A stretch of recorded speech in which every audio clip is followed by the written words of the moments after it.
Hello friends, welcome to exam join YouTube channel. आज का जो हमारा टॉपिक है वह है मुग़ल साम्राज्य का अगला पार्ट, तो जिसमें हम और सभी राजाओं को अच्छे से कवर करेंगे 1857 ईस्वी तक। ठीक है, बहादुर शाह जफ़र तक। बाकी औरंगजेब तक का जो शासनकाल है वो हमने कवर कर लिया है। तो चलिए फिर स्टार्ट करते हैं मुग़ल साम्राज्य। तो ये कुछ इंट्रोडक्शन है जो हमने सभी में किया था, क्योंकि जो नए स्टूडेंट जुड़ते हैं तो उनके लिए एक इंट्रोडक्शन अच्छे से ज़रूरी रहता है। ये वाला जो पेज था ज़्यादातर हमने सभी चैप्टर्स में जोड़ने की कोशिश की। मुग़ल साम्राज्य 1526 से 1857 ईस्वी। मुग़ल वंश मध्यकालीन भारत का सर्वाधिक शक्तिशाली साम्राज्य था। इनका शासनकाल बहुत लंबे समय तक चला था। ये भारत का अंतिम राजवंश था जिसने भारत के इतने बड़े भूभाग पर शासन किया। ठीक है, ये देख सकते हैं इनका शासन कितना बड़ा रहा, क्योंकि इसके बाद अंग्रेज आ गए थे, इसलिए इनका अंतिम राजवंश माना जाता है। मुग़ल साम्राज्य एक इस्लामी तुर्की मंगोल साम्राज्य था जो 1526 ईस्वी में शुरू हुआ। 1526 ईस्वी में पानीपत की जब लड़ाई हुई इब्राहिम लोदी और बाबर के बीच में, जिसमें बाबर विजयी रहा, तो उसने भारत में मुग़ल साम्राज्य की नींव रखी। मुग़लों की राजधानियाँ बदलती रहीं, अलग अलग राजाओं ने अपने हिसाब से राजधानियाँ रखी। तो वो सब हमने कवर किया है कि कौन कौन से शासनकाल में राजधानियाँ कैसे कैसे बदलती रहीं। आखिरी है जो दिल्ली, वो काफ़ी समय तक रही थी। आगरा 1526 से 1571 तक रही। फतेहपुर सिकरी 1571 से 1585 तक राजधानी रही। उसके बाद लाहौर भी रही राजधानी 1585 से 1598 ईस्वी तक। फिर आगरा हुई 1598 से 1648 ईस्वी तक। और आखिरी रही दिल्ली 1648 से 1857 ईस्वी तक। मुग़लों की जो भाषा थी वो फ़ारसी थी, बाद में भारतीय हो गई। भारतीय का मतलब फ़ारसी और भारतीय दोनों थी। इनका राजवंश काफ़ी लंबे समय तक चलता रहा, तो जो आगे के जो राजा आए तो हिंदी बोलना काफ़ी अच्छे तरह से सीख गए थे। तो फ़ारसी भाषा और भारतीय दोनों थी मुग़लों की भाषा। आगे देखिए जो हम कवर कर चुके हैं। हमारी जो वीडियोज़ आई थी मध्यकालीन इतिहास में, तो इसके अलावा भी हमने बहुत से जो राजवंश है वो कवर हमने किए हैं। लोधी वंश हमने उसमें कवर किया, खिलजी वंश, गुलाम वंश, अरबों का आक्रमण, वो हमने कवर किया है।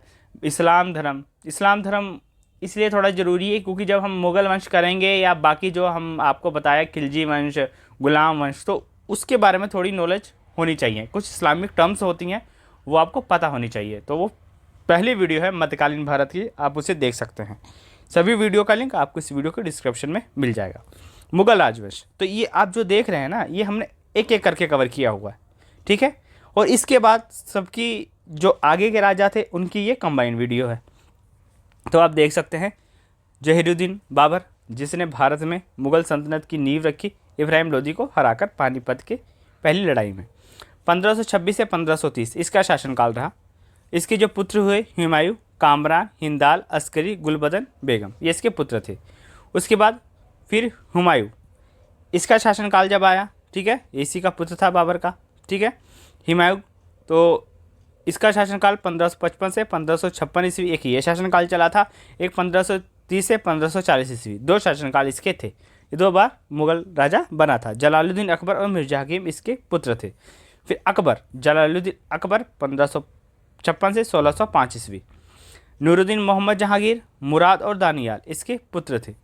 उसके बाद मोहम्मद जहांगीर, जो से सलीम भी कहते हैं, तो ये राजा बना। खुसरो, परवेज़, शाहजहाँ, शहरयार, ठीक है, इसके चार पुत्र हुए, जिसमें आगे शाहजहाँ शासक बना। ठीक है, दारा शिकोह, शुजा, औरंगजेब, मुराद, ये इसके पुत्र थे। उसके बाद औरंगजेब शासक बना। मोहम्मद सुल्तान, बहादुर शाह, कामबख्श और मोहम्मद आज़म, तो ये इसके पुत्र हुए। उसके बाद जाके आगे बहादुर शाह शासक बना था। तो इस प्रकार जो मुग़ल सल्तनत था औरंगजेब तक काफ़ी ज़्यादा विकसित था। धीरे धीरे मुग़ल सल्तनत कमज़ोर होता गया। 1857 में बहादुर शाह जफ़र, जो आखिरी मुग़ल शासक था, उसे रंगून भेजा गया और भारत में अंग्रेज़ों का शासन स्टार्ट हो गया। तो अब आगे देखते हैं आगे के राजाओं के बारे में। ये आपने थंबनेल में ये पिक्चर देखा ही होगा। तो बस यहीं से जो हमारी मेन वीडियो है वो स्टार्ट होने वाली है। बहादुर शाह प्रथम, इनका शासनकाल रहा 1707 से 1712 ईस्वी। 1712 से 1723 ईस्वी तक जहादार शाह का शासनकाल हुआ। 1713 से 19 तक फ़ारूक शेर का शासनकाल हुआ। फिर 19 में तीन राजाओं के शासनकाल चले। रफ़ीउल ज़ल्लत कुछ समय तक, शाहजहां द्वितीय कुछ समय तक। 1719 से 1748 मोहम्मद शाह, इसका कुछ शासनकाल फिर लंबे समय तक चलता रहा। 1748 से 1754 फिर वैसे अनस्टेबिलिटी आ गई। अहमद शाह बहादुर 48 से 54 सिर्फ 6 वर्षों तक शासन इसका चला। फिर 1754 से 1758, ठीक है। आलमगीर द्वितीय 4 वर्षों तक शासन चला। फिर इसका 1 वर्ष तक चला शाहजहां तृतीय का। फिर 1760 से 1806 इसका शासनकाल लंबा रहा। शाह आलम द्वितीय का 1806 से 1837 मिर्जा अकबर का शासनकाल रहा। 1837 से 1857 बहादुर शाह द्वितीय, जिसने भारत की स्वतंत्रता संग्राम में एक मेन कंट्रीब्यूशन दिया था, जिस कारण अंग्रेजों ने विरोध किया। इन्होंने अंग्रेजों का विरोध किया और अंग्रेजों ने इन्हें रंगून भेजकर मुगल वंश को हमेशा के लिए समाप्त कर दिया। ठीक है, अब हम करने जा रहे हैं बहादुर शाह प्रथम से, क्योंकि औरंगजेब तक हमने वीडियो अच्छे से कवर की हुई है। तो देखिए वीडियो काफ़ी इम्पोर्टेंट है, क्योंकि कुछ स्टूडेंट ये सोचते हैं ना कि औरंगजेब तक ही हमारी जो वीडियो हो वो सफिशेंट है मुगल साम्राज्य में। आज का जो एग्ज़ाम पैटर्न है गवर्नमेंट जॉब का, ठीक है, तो उसका जो कंपटीशन लेवल है काफ़ी हद तक बढ़ चुका है। तो अगर आप सोचो कि हाँ हमारा वहीं तक कवर कर लेंगे तो हमारा ऐसा हो जाएगा वैसा हो जाएगा, तो कुछ चीज़ें होती हैं कि बहुत अलग से जो क्वेश्चन बन जाते हैं, फिर यही रहता है कि आया कहाँ से। ठीक है, तो बस वो ऐसे ही चैप्टर्स रहते हैं, तो इसलिए ये इम्पोर्टेंट बहुत है आपके लिए।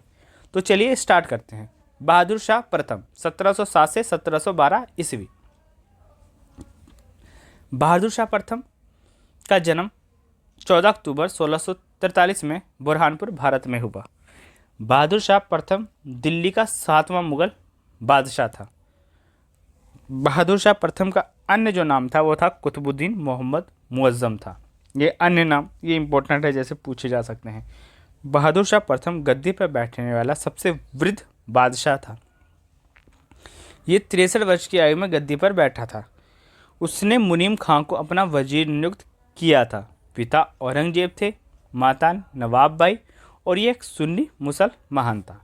ठीक है, बहादुर शाह प्रथम। तो इसमें इम्पोर्टेंट जो लाइन है वो है कि सबसे उम्रदराज मुगल बादशाह जो गद्दी पर बैठा तो वो था बहादुर शाह प्रथम। ठीक है, और इसका अन्य नाम ये इंपॉर्टेंट है इसमें से। तो ऐसे क्वेश्चन एग्जाम में बनते हैं। शासन अवधि देखिए अब बहादुर शाह प्रथम, इसको हम दोबारा से एक रिव्यू करते हैं। शासन अवधि 1707 से 1712 ईस्वी। राज्याभिषेक हुआ 1707 दिल्ली में। जन्म 1643 जो हमने अभी कवर किया। निधन हुआ 1712 में 68 वर्ष की आयु में। मोती मस्जिद समाधि जहाँ पे इसका समाधि है। पत्नियाँ देखिए, मिहर परवर बेगम थी, अमाद उल हबीब बेगम और रानी छतरबाई इसकी पत्नियाँ थीं। संतान जहादार शाह, आज उद्दीन मिर्ज़ा, अजीज उन शान मिर्ज़ा, दौलत अफजा मिर्ज़ा, रफ़ी उस शान मिर्ज़ा, शाह जहाँ शाह मिर्ज़ा और मोहम्मद हुमायूं मिर्ज़ा। तो इसके संतानें थी।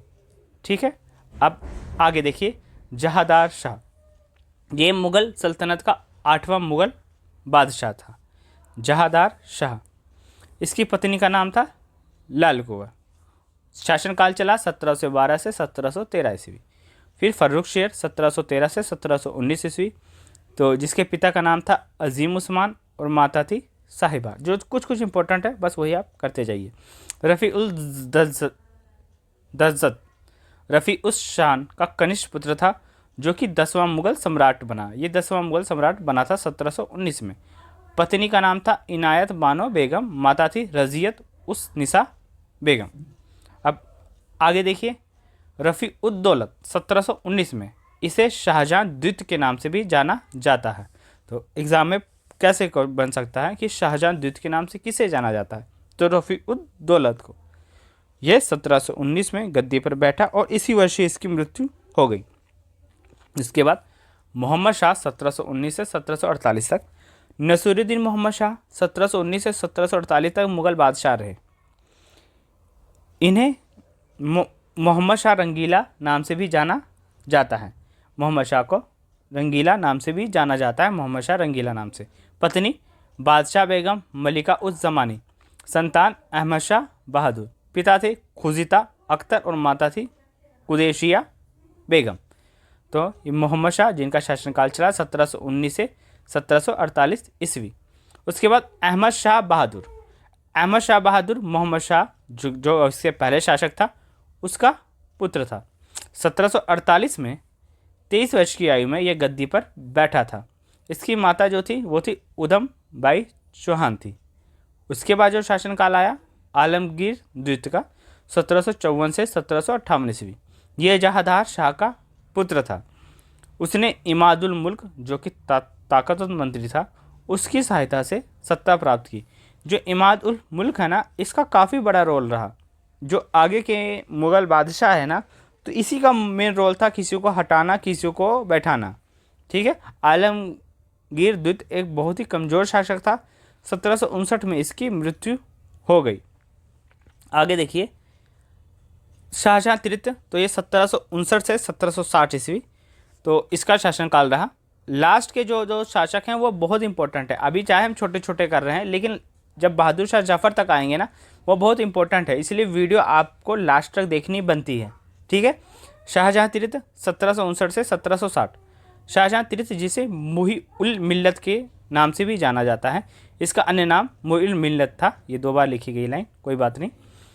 तो इसका शासनकाल 1759 से 1760 तक 1 वर्ष ही चला। उसके बाद शाह आलम द्वितीय का शासनकाल 1760 से 1806 तक चला। 40 वर्ष का शासनकाल रहा, काफ़ी लंबा।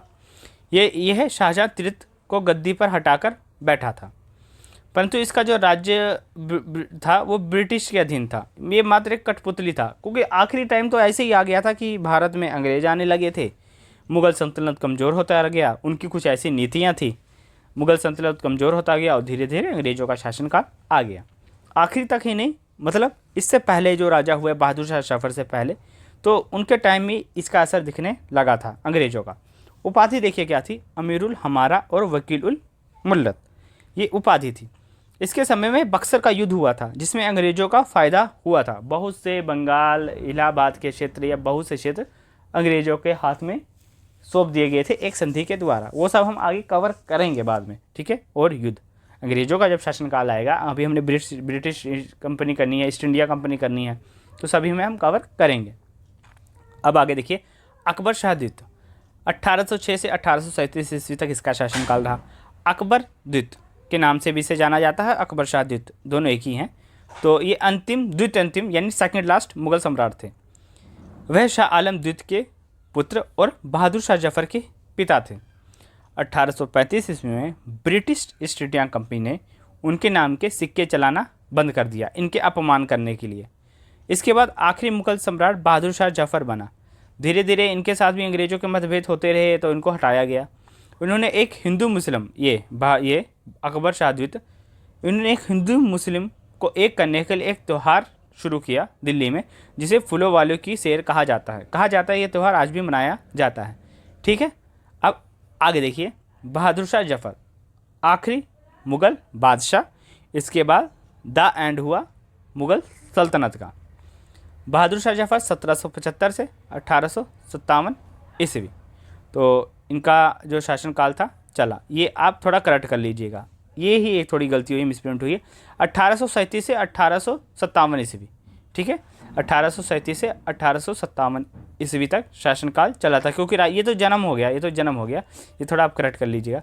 ठीक है। राज्याभिषेक हुआ 1837 में। बहादुर शाह जफ़र आखिरी मुग़ल बादशाह थे।